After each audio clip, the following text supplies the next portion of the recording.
Buonasera e bentrovati all'edizione del nostro telegiornale. I fatti del Friuli occidentale in primo piano, la cronaca giudiziaria in apertura perché la Corte di Cassazione ha confermato l'ergastolo per Giosuè Ruotolo, condannato per il duplice omicidio di Trifone Ragone e Teresa Costanza, uccisi nel 2015 all'esterno del Palasport di Pordenone. La Suprema Corte ha dichiarato inammissibile il ricorso della difesa. Carcere a vita per Giosuè Ruotolo. La Cassazione ha confermato la sentenza di primo e secondo grado per l'ex militare di Somma Vesuviana. Anche per la Corte Suprema è lui l'assassino del suo commilitone Trifone Ragone e della sua fidanzata Teresa Costanza, uccisi il 17 marzo del 2015 all'esterno del Palasport di Pordenone con 6 colpi di pistola. I giudici hanno dichiarato inammissibile il ricorso presentato dagli avvocati Roberto Rigonister e Giuseppe Esposito, affiancati dal cassazionista Franco Coppi. Secondo l'impianto accusatorio, confermato in tutto l'iter giudiziario, Ruotolo ha ucciso Ragone dopo aver maturato un odio verso di lui in seguito ad alcune divergenze e dopo aver molestato Costanza con un profilo anonimo su Facebook. Scoperto, alla minaccia di denuncia, ha agito eliminando l'amico e la sua fidanzata, testimone scomoda della vicenda. Una sentenza che getta nello sconforto Ruotolo, che si era sempre proclamato innocente, e la sua famiglia. L'uomo resta così in carcere a Belluno, dove sta scontando la pena. Alla lettura della sentenza erano presenti gli avvocati di parte civile e i familiari di Trifone e Teresa, i quali hanno accolto le parole della Corte con commozione, consci che adesso tutto è finito ed è tempo di lasciare andare per sempre i loro ragazzi, ai quali erano rimasti aggrappati durante il processo, come ha sottolineato l'avvocato di parte civile Serena Gasperini. Per il legale la sentenza era attesa perché il ricorso della difesa entrava nel merito e dunque non poteva essere ammesso. La vicenda, anche per l'efferatezza dell'omicidio, toccò molto la comunità di Pordenone. Le indagini erano state condotte dalla locale procura, a cui capo c'era Marco Martani, e dai PM Pier Umberto Vallerin e Matteo Campagnaro, che avevano coordinato l'attività dei carabinieri del nucleo investigativo provinciale di Pordenone. Oggi è così stata scritta la parola fine. Ancora cronaca giudiziaria, 11 mesi di reclusione con pena sospesa, questa l'entità della pena patteggiata da un militare americano, 26enne di stanza ad Aviano, nel procedimento a suo carico per omicidio stradale in seguito al tragico incidente mortale in cui perse la vita Silvia Portuesi, 52enne, residente a Vajont lo scorso 13 luglio sulla strada provinciale 19. Una disattenzione alla guida risultata fatale. L'udienza preliminare al Tribunale di Pordenone si è svolta oggi. I familiari della vittima, ancora attoniti da quella morte, erano assistiti da GS Risarcimento Danni. L'investitore ha scritto un messaggio di scuse alla famiglia.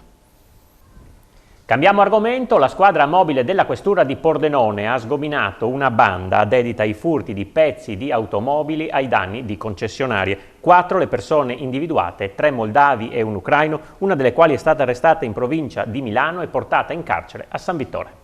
Sono 4, 3 moldavi e un ucraino, le persone interessate da un'operazione che la polizia della questura di Pordenone, assieme alle squadre mobili di Milano e Monza Brianza, ha condotto tra Friuli Venezia Giulia e Lombardia. Dalle prime ore di questa mattina le forze dell'ordine hanno eseguito un'ordinanza di custodia cautelare in carcere e 2 perquisizioni ad altrettanti indagati in stato di libertà in merito a furti commessi a danni di autoconcessionarie. L'attività investigativa, condotta dalla squadra mobile pordenonese e coordinata dalla procura di Pordenone, ha avuto inizio la notte del 16 settembre 2020, quando alcuni ladri, dopo aver danneggiato la recinzione interna, si sono introdotti in Viale Venezia all'interno del piazzale della Adria Rent, società di autonoleggio, asportando cruscotti e componenti di automobili del valore di 15.000 euro, rimossi da BMW e Mercedes di proprietà della società e qui parcheggiate. Quella stessa notte i ladri hanno tentato di rubare 2 moto da cross custodite all'interno di un'abitazione poco distante. Un residente, svegliato dall'abbaiare del proprio cane, si è accorto del furto e ha chiamato la sala operativa della questura. La squadra mobile ha quindi eseguito un sopralluogo assieme alla polizia scientifica, rinvenendo una bottiglietta d'acqua in plastica per le impronte digitali. Le indagini sono proseguite analizzando i sistemi di videosorveglianza collocati nelle vie d'accesso del capoluogo, che hanno consentito di identificare 2 cittadini moldavi di 30 e 32 anni, uno dei quali residente in provincia di Milano e gravato da precedenti specifici per associazione a delinquere finalizzata al furto e ricettazione di navigatori satellitari. Le indagini hanno poi permesso di individuare altri 2 giovani, un moldavo 22enne e un ucraino 35enne, residenti a Monza Brianza e a Milano, in contatto con i primi 2 sospettati. In base agli elementi raccolti, il PM Pordenonese ha ottenuto dal GIP un'ordinanza di custodia cautelare in carcere per furto aggravato e continuato nei confronti del 32enne moldavo, arrestato alle 4 di questa mattina in provincia di Milano e portato a San Vittore, e del connazionale 30enne, verosimilmente già allontanatosi dall'Italia per rifugiarsi all'estero. Dalle perquisizioni sono emersi ulteriori elementi sul sodalizio criminale, specializzato nei furti in danno di autoconcessionarie, la cui refurtiva probabilmente veniva portata nell'est Europa. Gli investigatori stanno valutando furti analoghi compiuti ultimamente tra Friuli Venezia Giulia e Lombardia per ricondurre ricondurli in capo alla banda.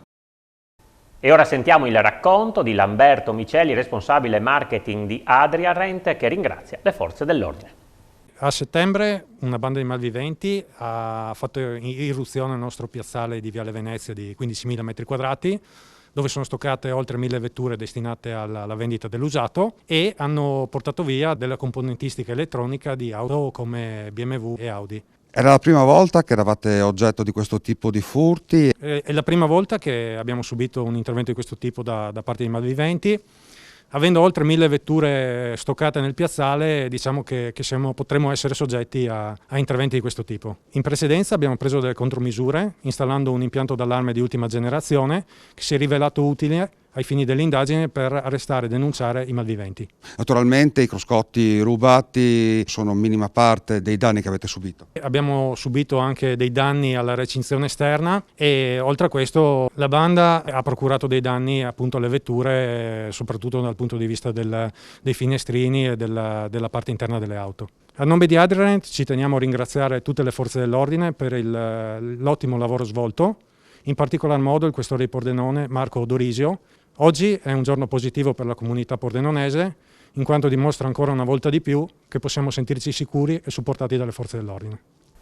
Ci occupiamo ora dei numeri che riguardano il coronavirus. Oggi in Friuli Venezia Giulia sono stati effettuati 7.281 tamponi molecolari e sono stati rilevati 467 nuovi contagi, ai quali si aggiungono 79 casi già risultati positivi nei giorni scorsi, con una percentuale di positività del 7,5%. Sono stati inoltre effettuati 6.020 test rapidi antigenici e sono stati rilevati 391 nuovi casi, pari al 6,5% dei tamponi.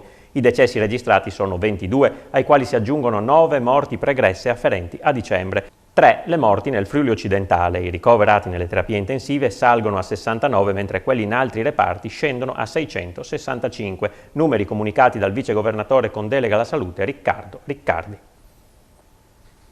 E i dati Covid nel trend dell'ultima settimana continuano a rimanere critici. A fare il punto sono i medici dell'ospedale di Pordenone Pietro Tropeano e Massimo Crapis.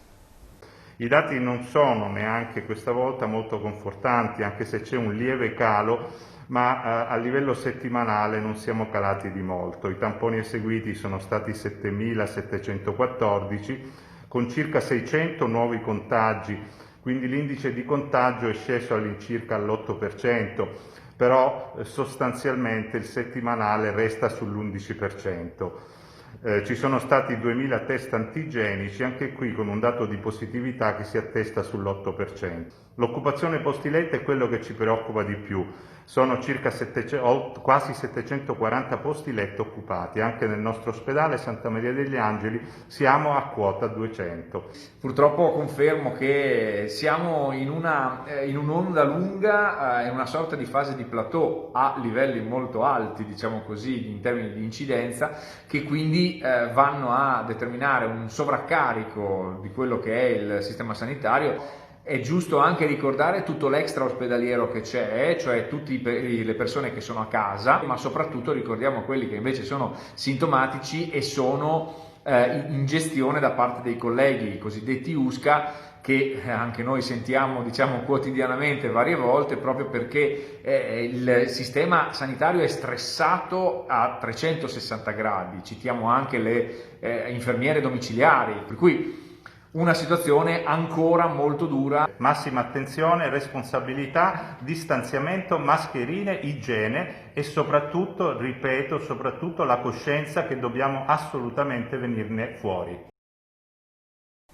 E sono pochissimi gli accessi ai 2 alberghi sanitari del Friuli occidentale per pazienti Covid e non Covid. Nonostante il forte aumento dei contagi sul territorio, gli hotel vengono snobbati. L'azienda sanitaria però ribadisce l'opportunità di utilizzarli.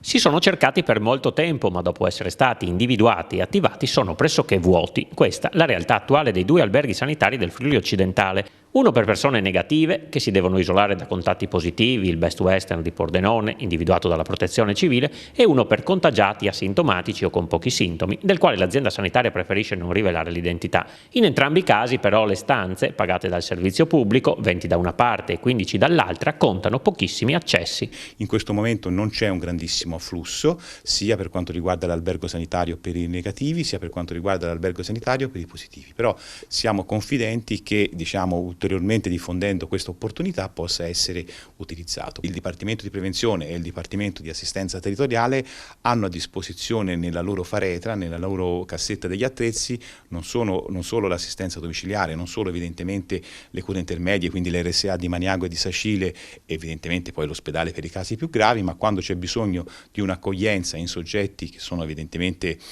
asintomatici ma che non possono in qualche modo soggiornare nel proprio domicilio, c'è questa ulteriore opportunità che l'azienda sanitaria del Friuli Occidentale mette a disposizione. Nonostante l'aumento esponenziale dei contagi sul territorio e in particolare dei focolai familiari, insomma quasi nessuno sfrutta il soggiorno in albergo, preferendo restare a casa. In funzione di richieste formali che ci sono arrivate evidentemente dai nostri capi dipartimento, abbiamo dato alla cittadinanza questa opportunità, non sempre, voglio dire, siccome la scelta è una scelta volontaria evidentemente, non sempre un cittadino a volte ritiene di poter utilizzare queste strutture. Ci spostiamo in Valcellina, operazione in corso per i Vigili del Fuoco di Pordenone che in questi giorni stanno liberando dalla neve alcune strutture pubbliche nel comune di Claut. Le abbondanti nevicate di inizio anno continuano a mantenere imbiancata la montagna friulana, creando anche più di qualche disagio. A Claut in questi giorni i Vigili del Fuoco di Pordenone hanno iniziato le operazioni di messa in sicurezza dei tetti di alcuni edifici pubblici del comune, su richiesta del sindaco Jonathan Sturam. Gli interventi sono stati fatti utilizzando l'autoscala come piattaforma di lavoro per garantire un punto di ancoraggio sicuro per gli operatori del gruppo Speleo Alpino Fluviale, che hanno operato direttamente sul tetto per un più rapido intervento. Nella mattinata del 12 gennaio le operazioni si sono svolte sulla sede del municipio, mentre nel pomeriggio i lavori hanno riguardato la scuola elementare, con gran sorpresa dei bimbi presenti, tutti curiosi col naso all'insù. I lavori sono proseguiti anche oggi con la messa in sicurezza della palestra e delle scuole medie. Nei prossimi giorni sono previsti interventi sui tetti del palaghiaccio e della stazione forestale. La finalità è anche quella di liberare dalla neve le strutture tecnologiche presenti, fondamentali per il servizio pubblico.